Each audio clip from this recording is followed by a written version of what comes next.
Hi everyone, ഞാൻ doctor Anu.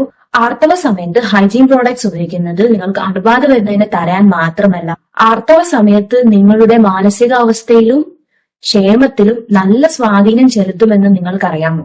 ആർത്തവ സമയത്ത് നല്ല കംഫർട്ടബിൾ ആയിട്ട് നമ്മൾക്ക് ഉപയോഗിക്കാൻ പറ്റുന്ന ധാരാളം പ്രോഡക്റ്റുകൾ ഇപ്പോൾ മാർക്കറ്റിൽ അവൈലബിൾ ആണ്. ഇവ ഏതാണെന്നും ഇത് എങ്ങനെയാണ് ഉപയോഗിക്കേണ്ടതെന്നും ഇത് എവിടെയാണ് മേടിക്കാൻ കിട്ടുക എന്നുള്ളതും ഈ വീഡിയോയിലൂടെ നമുക്ക് ഡീറ്റെയിൽ ആയിട്ട് കാണാം. ഏറ്റവും ആദ്യം ഞാൻ സംസാരിക്കാൻ പോകുന്നത് നമുക്ക് എല്ലാവർക്കും പരിചിതമായിട്ടുള്ള പാഡ്സ് ആണ്, സാനിറ്ററി പാഡ്സ്. ഇതാണ് മിക്കവരും ഇപ്പോഴും ഉപയോഗിക്കുന്നത്. ഇപ്പൊ പാഡ്സ് തന്നെ പല ഫോമിൽ നമുക്ക് അവൈലബിൾ ആണ്. അതായത് ഡിസ്പോസിബിൾ ടൈപ്പ് ഉണ്ട്, റീയൂസബിൾ ആയിട്ടുള്ള ക്ലോത്ത് പാഡ്സും അവൈലബിൾ ആണ്.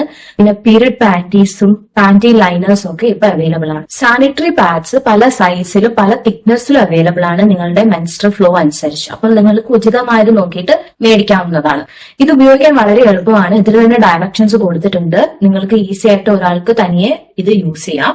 ഡിസ്പോസിബിൾ പാഡ് ഉപയോഗിക്കുന്ന മിക്കവരുടെ ഒരു പ്രധാന പ്രശ്നമാണ് ലീക്കേജും പിന്നെ അത് കുറെ നേരം വെച്ച് കഴിയുമ്പോൾ വജാനയുടെ അവിടെ ചൊറിച്ചിലും പട്ടക്സിന് അവിടെ കുരുക്കൾ വരുന്നതൊക്കെ ഇത് സ്ഥിരമായിട്ട് കാണുന്നതാണ്. പിന്നെ നന്നായിട്ട് വാക്വം കൂടെ ചെയ്ത് കഴിഞ്ഞാൽ നിങ്ങൾക്ക് ചൊറിച്ചിലൊക്കെ എടുക്കാൻ തുടങ്ങും. ഇതാണ് നിങ്ങൾക്ക് സാനിറ്ററി പാഡ്സ് ഉപയോഗിക്കുമ്പോൾ ഉണ്ടാകുന്ന പ്രധാന പ്രശ്നം. ഇതിന് പകരമായിട്ട് നിങ്ങൾക്ക് ക്ലോത്തിന്റെ സാനിറ്ററി പാഡ്സ് ഉപയോഗിക്കാം.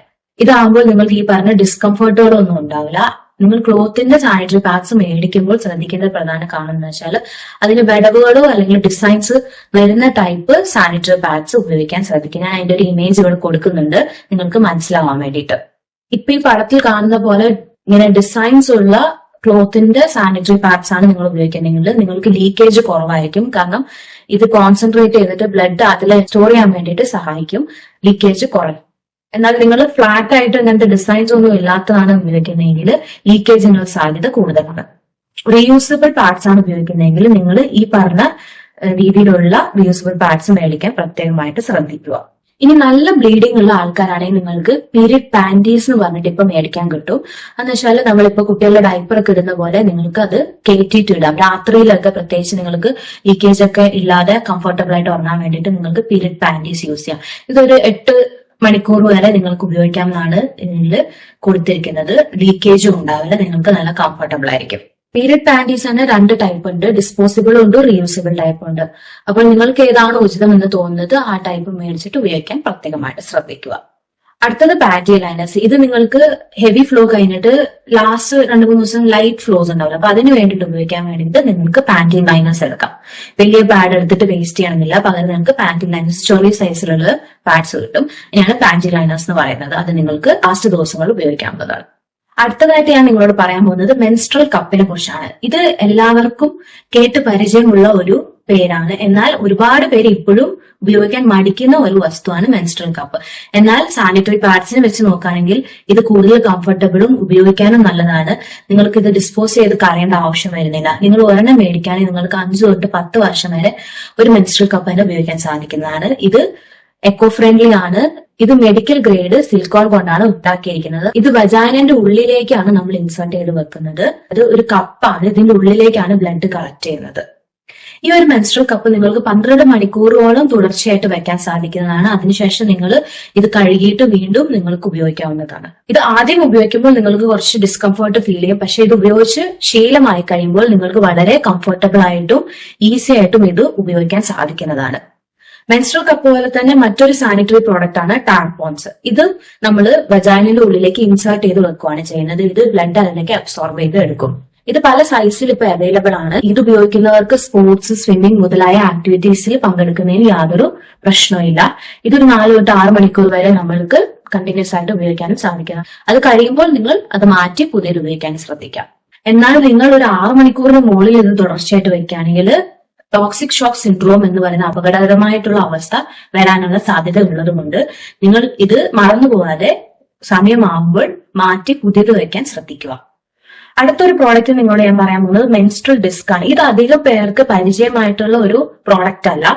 ഇത് മെൻസ്ട്രൽ കപ്പ് പോലെ തന്നെയാണ്, പക്ഷെ കുറച്ചും കൂടി ചെറിയ സൈസ് ആയിരിക്കും. അതിന്റെ ഒരു ഇമേജ് കൊടുക്കുന്നുണ്ട്. ഇത് എങ്ങനെയാണെന്ന് വെച്ച് കഴിഞ്ഞാൽ മെൻസ്ട്രൽ കപ്പ് പോലെ വജാനയിലല്ല വെക്കുന്നത്. ഇത് നമ്മൾ സെർവിക്സിന്റെ അവിടെയാണ് പ്ലേസ് ചെയ്ത് വെക്കുന്നത്. ഇതും മെൻസ്ട്രൽ കപ്പ് പോലെ ബ്ലഡ് കളക്ട് ചെയ്യാണ് ചെയ്യുന്നത്. ഇതും വളരെ എക്കോ ഫ്രണ്ട്ലി ആയിട്ടുള്ള ഒരു പ്രോഡക്റ്റ് ആണ്. ഇത് നമ്മൾ സർവിക്സിനോട് വെച്ച് കഴിഞ്ഞാൽ ഇത് ബ്ലഡ് കളക്ട് ചെയ്തോളൂ. അതുപോലെ നമ്മൾ ഇത് ഓരോ തവണയും റിമൂവ് ചെയ്ത് ക്ലീൻ ചെയ്യേണ്ട ആവശ്യം വരുന്നില്ല. നമ്മളൊന്ന് ടോയ്ലറ്റിൽ പോയിട്ട് റിലാക്സ് ആയിട്ട് ഇരുന്ന് കഴിഞ്ഞാൽ ഇതിൽ ബ്ലഡ് തനിയെ പുറത്തേക്ക് ഒഴുകി വന്നിട്ട് എംപ്റ്റി ചെയ്യുന്നതാണ്. അപ്പൊ നമ്മൾ ഓരോ തവണ മെൻസ്ട്രൽ കപ്പ് ഊരി കഴുകുന്നത് പോലെ എടുത്ത് കഴുകേണ്ട ആവശ്യം വരുന്നില്ല. നമ്മൾ റിലാക്സ് ചെയ്ത് കഴിഞ്ഞാൽ പതുക്കെ ഇത് താഴോട്ടേക്ക് ഇറങ്ങി വരുന്നതാണ്. പിന്നെ അതിനൊരു സ്റ്റെം ഉണ്ട്, അത് പതുക്കെ പുഷ് ചെയ്ത് ഇതിനെ പ്രസ് ചെയ്ത് കഴിഞ്ഞാൽ നമുക്ക് പുറത്തേക്ക് എടുക്കാൻ സാധിക്കുന്നതാണ്. ഇത് സർവിക്സിൽ ഇരിക്കുന്നത് കൊണ്ട് ഈ പീരിയഡ്സിന്റെ സമയത്ത് നിങ്ങൾക്ക് സേഫ് സെക്സിൽ ഏർപ്പെടാൻ സാധിക്കുന്നതാണ്, യാതൊരു അസുഖമില്ലാതെ. അതുപോലെ തന്നെ ആർത്തവ സമയത്ത് മിക്ക സ്ത്രീകൾക്കും ടോയ്ലറ്റിലൊക്കെ പോയിട്ട് ഇരിക്കാൻ ഭയങ്കര ബുദ്ധിമുട്ടാണ്. ഈ പ്രത്യേകിച്ച് യാത്രയൊക്കെ ചെയ്യുന്ന സമയത്ത് ഒന്ന് മൂത്രമൊഴിക്കണം എന്നൊക്കെ തോന്നിയാൽ നിങ്ങൾക്ക് വൃത്തിയില്ലാത്ത ടോയ്ലറ്റ് സീറ്റിലൊക്കെ ഇരിക്കാൻ വളരെ ബുദ്ധിമുട്ടായിരിക്കും. അതിനു വേണ്ടിയിട്ട് നിങ്ങൾക്ക് ഉപയോഗിക്കാൻ പറ്റുന്ന ഒരു പ്രോഡക്റ്റ് ആണ് പി സേഫിന്റെ പി ബഡ്ഡി എന്ന് പറഞ്ഞിട്ടുള്ള പ്രോഡക്റ്റ്. ഇത് ഉപയോഗിച്ച് കഴിഞ്ഞാൽ നിങ്ങൾക്ക് നിന്നുകൊണ്ട് തന്നെ മൂത്രമൊഴിക്കാൻ സാധിക്കുന്നതാണ്. നിങ്ങൾ വൃത്തിയില്ലാത്ത ടോയ്ലറ്റിൽ ഇരിക്കേണ്ട ആവശ്യം വരുന്നില്ല.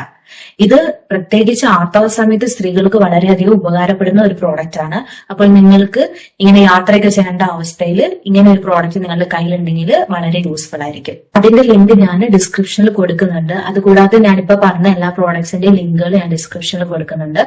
ഇപ്പൊ നിങ്ങൾക്ക് മാർക്കറ്റിൽ അവൈലബിൾ ആയിട്ടുള്ള ഒരുപാട് പ്രോഡക്ട്സുകളെ കുറിച്ച് മനസ്സിലായല്ലോ. ഇതിൽ നല്ലതെന്ന് എനിക്ക് തോന്നിയ കുറച്ച് പ്രോഡക്റ്റിന്റെ ലിങ്കുകളാണ് ഞാൻ ഡിസ്ക്രിപ്ഷനിൽ കൊടുത്തിരിക്കുന്നത്. ആവശ്യമുള്ളവർക്ക് നോക്കിയിട്ട് പർച്ചേസ് ചെയ്യാവുന്നതാണ്. ഏറ്റവും പ്രധാനപ്പെട്ടത് നിങ്ങളുടെ മെൻസ്ട്രൽ ഫ്ലോയിൽ നിങ്ങളുടെ ശരീരത്തിന് അനുയോജ്യമായിട്ടുള്ള പ്രോഡക്റ്റ് നിങ്ങൾ ഈ സമയത്ത് മേടിച്ച് ഉപയോഗിക്കുക എന്നുള്ളതാണ്. ഈ പ്രോഡക്റ്റുകൾ ഉപയോഗിക്കുന്നതിന്റെ കൂടെ നിങ്ങളുടെ ഭക്ഷണ രീതിയിലും ജീവിതശൈലിയിലും കൂടി ശ്രദ്ധിക്കുകയാണെങ്കിൽ നിങ്ങൾക്ക് ഈ സമയത്ത് ഉണ്ടാകുന്ന ഒരുപാട് ബുദ്ധിമുട്ടുകളെ മാറ്റിയെടുക്കാൻ സാധിക്കുന്നതാണ്. ഇതിനെക്കുറിച്ച് ഞാൻ 2-3 വീഡിയോസ് ചെയ്തിട്ടുണ്ട്. അതിന്റെ ലിങ്ക് ഞാൻ ലാസ്റ്റ് കൊടുക്കുന്നുണ്ട്. അതുപോലെ തന്നെ menstrual cup, tampons, menstrual disc മുതലായ പ്രോഡക്ട്സ് എങ്ങനെയാണ് ഉപയോഗിക്കേണ്ടതെന്നും ഇതിന്റെ ഗുണങ്ങളും ദോഷവശങ്ങളും എല്ലാം ഡീറ്റെയിൽ ആയിട്ട് ഞാൻ അടുത്ത വീഡിയോയിൽ ഡിസ്കസ് ചെയ്യുന്നതായിരിക്കും. ഇപ്പൊ പറഞ്ഞ കാര്യങ്ങൾ നിങ്ങൾക്ക് മനസ്സിലായെന്ന് പ്രതീക്ഷിക്കുന്നു. കൂടുതൽ സംശയങ്ങളുണ്ടെങ്കിൽ കമന്റ് സെക്ഷനിൽ എഴുതി അറിയിക്കുക. മറ്റൊരു വീഡിയോ ആയിട്ട് വരുന്നവരെ ഗുഡ് ബൈ.